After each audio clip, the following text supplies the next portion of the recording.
somehow or the other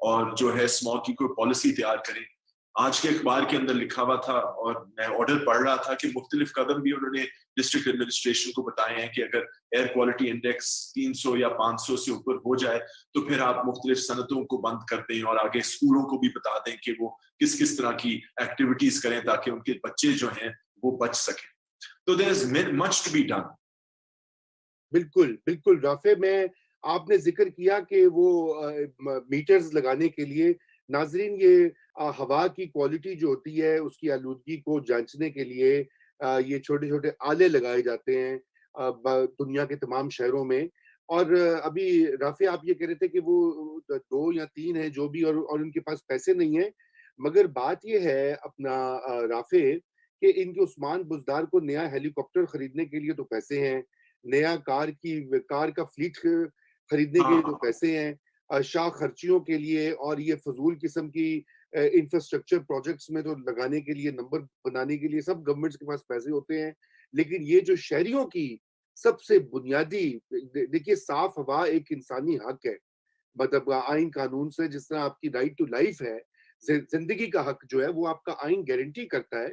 اور میں یہ آپ کو الجزیرہ میں آج ایک کہانی چھپی تھی کہ جس میں انہوں نے سوئس اتھارٹیز کو یہی لاہور کی آلودگی پہ ذکر کیا، تو اس میں ایک کوٹ ایک دکاندار اکرام احمد نے کہا کہ ہم صرف حکومت سے آلودگی قابو پانے کی اپیل ہی کر سکتے ہیں. میں پڑھا لکھا آدمی نہیں ہوں، لیکن میں نے پڑھا ہے کہ لاہور کی ہوا کا معیار سب سے خراب ہے اور پھر ہندوستان کے شہر دہلی کا نمبر آتا ہے. اگر ایسا ہی ہوتا رہا تو ہم مر جائیں گے، ان کوٹ. اب دیکھیں لوگوں میں بھی یہ بنیادی شعور جو ہے رافع وہ آ رہا ہے کہ وہ یہ سمجھ رہے ہیں کہ یہ بار بار اس کو جو بھی میڈیا کا سیکشن ہائی لائٹ کر رہا ہے تو لوگ یہ دیکھ رہے ہیں کہ جو ماحولیاتی رضا میں آپ کی قدم کلامی معاف، لیکن میں بتانا چاہتا ہوں کہ میں چونکہ ماحولیاتی وکیل ہوں اور کبھی کبھی تھوڑی سی ایکٹیویزم بھی کر لیتا ہوں. بال چٹے ہو گئے، اب میرا خیال یہ الفاظ گندا لگتا ہے اس عمر میں ایکٹیوسٹ، مگر بڑی عمر سے ہم چاہتے تھے کہ کوئی سیاسی پارٹی، ہماری جو سیاست ہے اس کے اندر ماحول اور موسمی تبدیلی کے جو موضوع ہیں وہ ڈسکس ہوئے جائیں. اور پھر دیکھیں 2013 کے الیکشن میں بلین ٹری سونامی، اور 2018 میں ایک آپ کو سیاسی پارٹی ملی جس نے ماحولیاتی ایک پروجیکٹ کو اپنا بلورک بنایا الیکشن کے لیے، اس کو لیوریج کیا ووٹس کے لیے. تو ہم بڑے خوش تھے. مگر be careful what you wish for، because اب ایک قسم کا جو ہے ماحول وہ اب سیاسی ہو گیا ہے.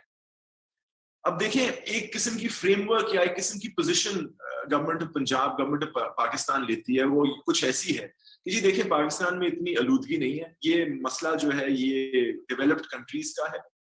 ہم ایک غریب ملک ہیں اور اگر ہم نے کچھ بھی ترقی کرنی ہے اور اپنے آپ کو آلودہ پن سے صاف رکھنا ہے تو مہربانی سے باہر سے پیسے دیں. اور تیسرا دیکھیں ہم درخت کتنے لگا دیں. تو اس پوزیشن سے پھر ایک پرسپشن کریٹ ہوتا ہے کہ یہ مسئلہ ہمارا نہیں ہے اور یہ مسئلہ کسی اور سے حل کیا جائے گا یا کسی اور کے پیسوں سے حل کیا جائے گا. اور کچھ ایسا ہی میرے خیال سے گورنمنٹ آف پنجاب نے پچھلے 6-7 سال کے اندر کیا. آپ کو یاد ہوگا کہ یہ اسموگ جو ہے یہ کل پرسوں کی بات نہیں ہے.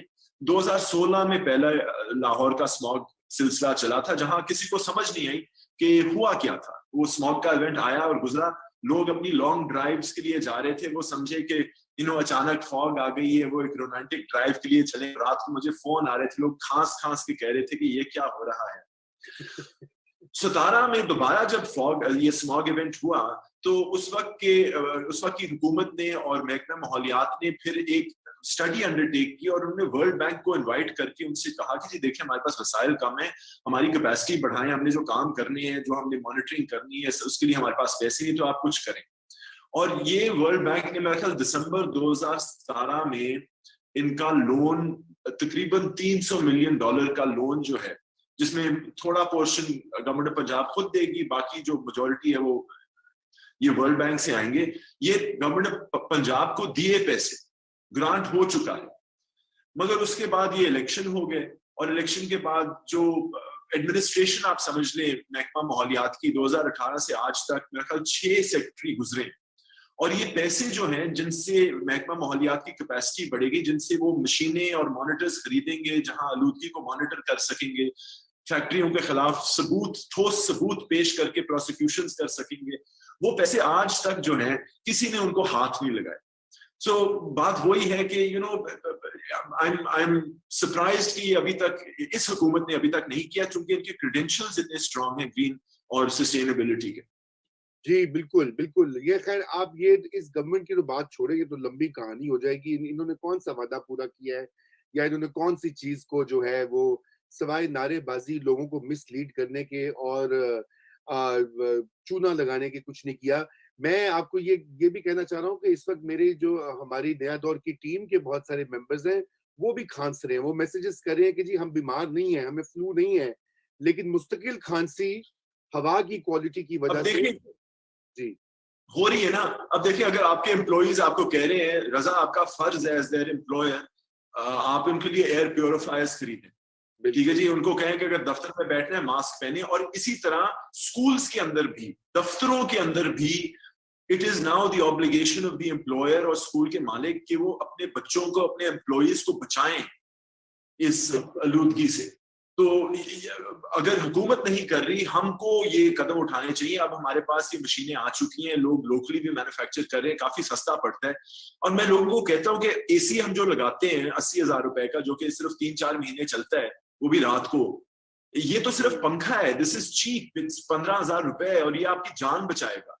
تو پلیز لوگوں کو یہ سمجھنا چاہیے کہ اگر حکومت کچھ بھی نہیں کر رہی آپ خود کچھ کر سکتے ہیں, آپ قدم اٹھا سکتے ہیں اور اپنی بچت رکھ سکتے ہیں.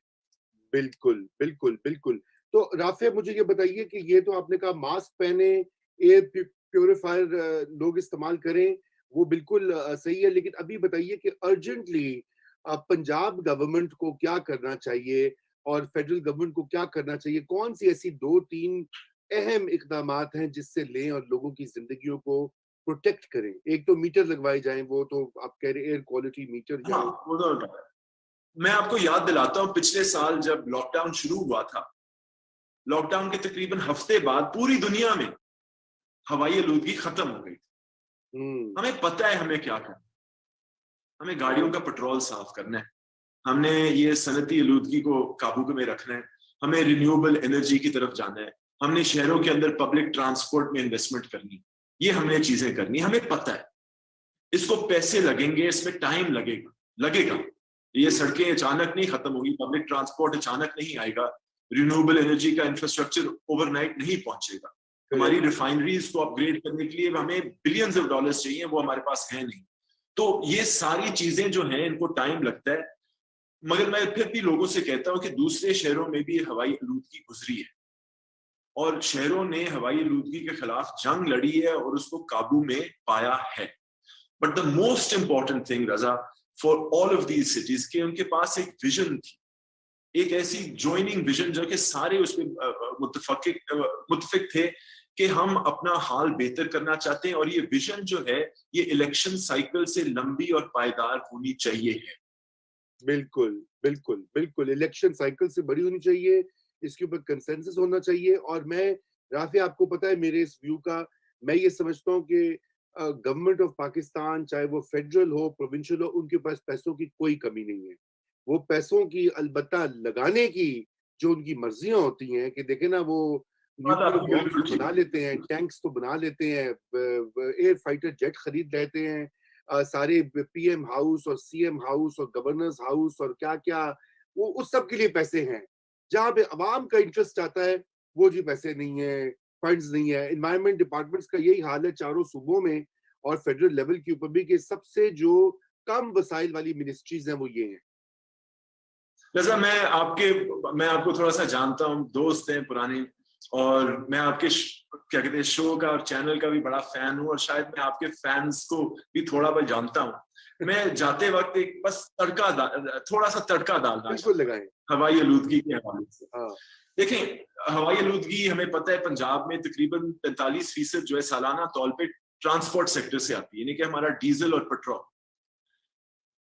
پیٹرول پاکستان میں 5 ریفائنریاں ہیں. زیادہ تر ڈیزل پیٹرول امپورٹ ہوتا ہے, مگر ہماری ریفائنری کروڈ آئل کو یا تو جیٹ فیول میں کنورٹ کرتی ہے یا فرنس آئل میں. ان کے پاس ٹیکنالوجی نہیں ہے ہائیڈرو کریکنگ کی جن سے وہ یہ یورو 5 یورو 6 کے پیٹرول اور ڈیزل بنائیں. Raza jet fuel